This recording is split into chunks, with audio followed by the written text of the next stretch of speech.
What's up guys, my name is Michael, welcome back to another video. Today I'm super excited because I get to share the upcoming iPhone 12 and the iPhone 12 Pro with you. So in this video I'm talking about everything that we know and everything we can expect with the upcoming 2020 iPhones. So the rumors are currently pointing towards the fact that these iPhones may actually be delayed until October, with one model even being delayed until November. But I think it's going to be worth it. It's definitely going to be worth the wait because these iPhones are bringing so many changes and so many new features to the iPhone. I am super excited about this iPhone, so stick around, we have a lot to talk about. Make sure to like the video if you're excited for the iPhone 12. Let's go ahead and jump in and talk about everything we know.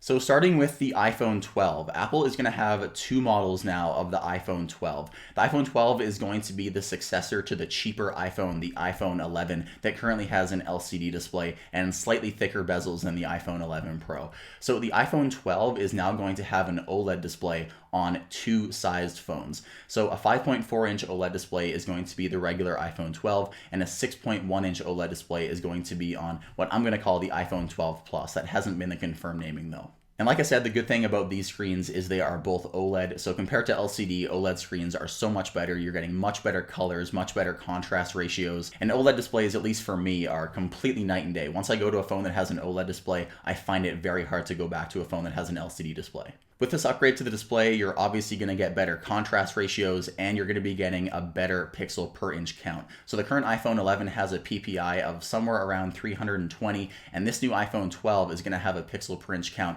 of over 400. So the iPhone is definitely going to look sharper. So next up for the iPhone 12, we're getting a reduced notch size. So personally, I think Apple could have done this with the iPhone 11 Pro lineup. I think once I tell you what they're doing to shrink the size of the notch, I think you'll agree too that they could have done this with the iPhone 11 Pro.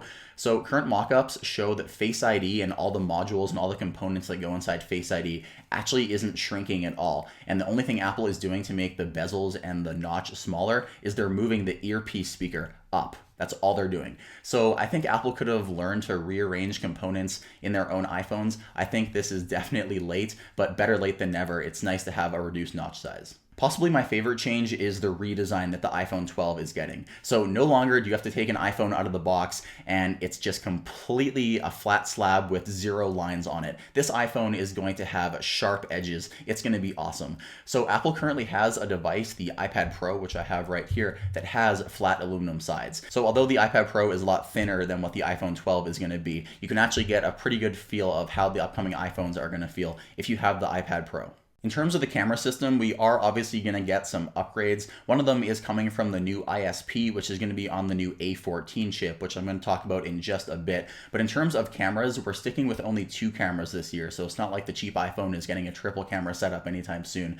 We're getting a regular wide-angle camera and an ultra wide-angle camera, just like the iPhone 11. We don't hear many rumors about the iPhone 12 camera upgrade, but of course, the new ISP in the A14 chip and hopefully some optical improvements and maybe a new sensor are going to make for better photos. Okay, so I said I'd talk about the A14 chip. So this chip is important because it's the first Apple chip that is rumored to be 5 nanometers. I don't think any other tech company in the smartphone space has done a 5 nanometer chip. And this doesn't really matter for the average consumer. The size of the chip inside your phone really shouldn't matter. But what does matter is this chip is going to bring a lot more efficiency, and you might be able to get extended battery life on the newer iPhone models thanks to the efficient chip. So the iPhone 12 is rumored to be starting at $649, which personally I think is a little low. I don't think Apple is going to reduce the cost of their iPhone, especially with all the current events that are going on in the world right now and the state of the US economy also. I think Apple could be fair and price this phone at exactly the same price as the iPhone 11 at $699, and people are going to be very happy.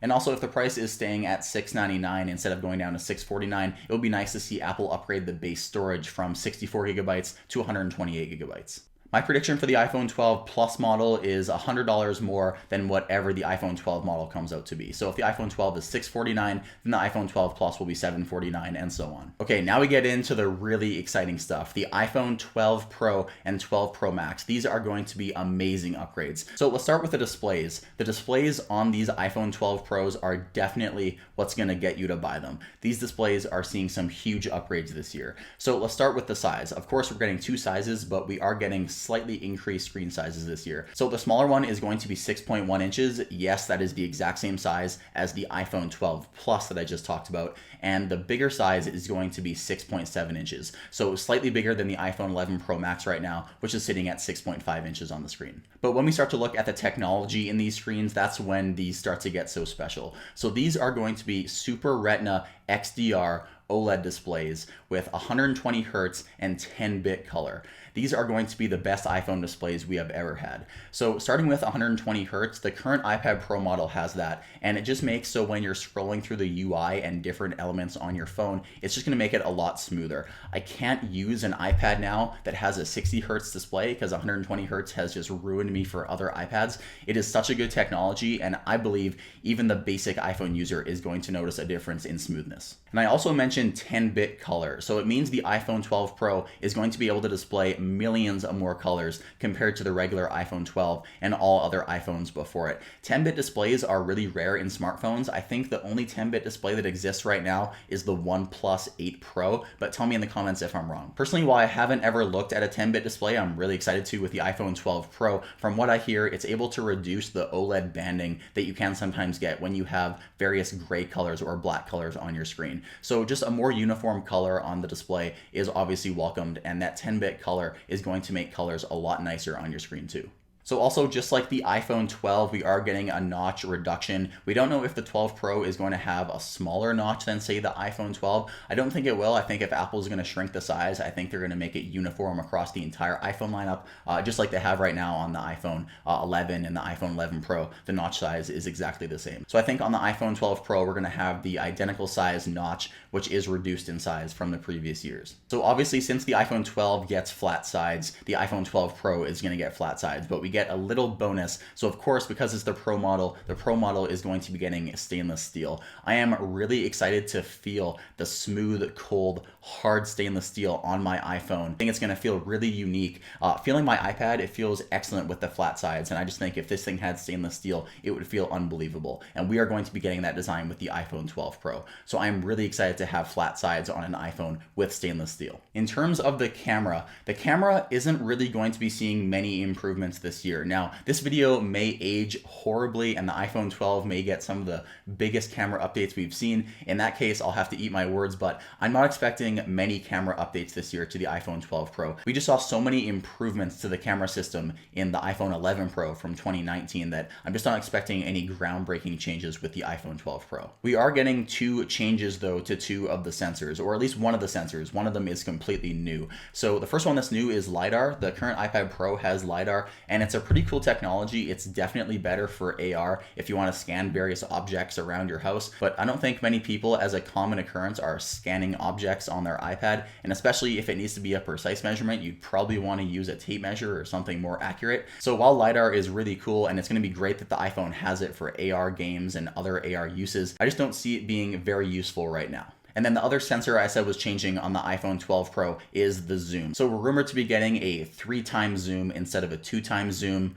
That really isn't that big of a deal. The Samsung phones are zooming in 30 times, 100 times, a million times. They're zooming into the moon at this point, it seems. So getting a 3x zoom on the iPhone 12 Pro isn't going to be that big of a deal. It'll be a nice upgrade. You'll be able to get more detail when you zoom into various stuff outside, I guess. But it's not going to be a groundbreaking change. It's not going to be the reason you want to buy the iPhone 12 Pro. That's obviously going to be the redesign and the 120 Hz display. Obviously, the iPhone 12 Pro is going to have the identical A14 5nm chip as the iPhone 12. It's going to include the new ISP, hopefully for slightly improved photos. And now there are two things I want to talk about that are different with the iPhone 12 Pro compared to the iPhone 12. So first off is the iPhone 12 Pro might see 5G. There are rumors saying that the entire iPhone 12 lineup might be getting 5G, but like I said, with how cheap these iPhones are starting at, I don't think that might be happening. Once again, I might be eating my words. The entire iPhone 12 lineup could very well get 5G. This is just a prediction for me. I think to keep the Pro model more separated from the cheaper iPhones, I think it would be a good idea to have exclusively 5G on the Pro models. And also one other thing, this is just a prediction, but I think this would be a great time for Apple to add 1 terabyte of storage to the iPhone 12 Pro, or at least one option of the iPhone 12 Pro Max. That would be a very, very expensive phone, but definitely one I'd be interested in looking at.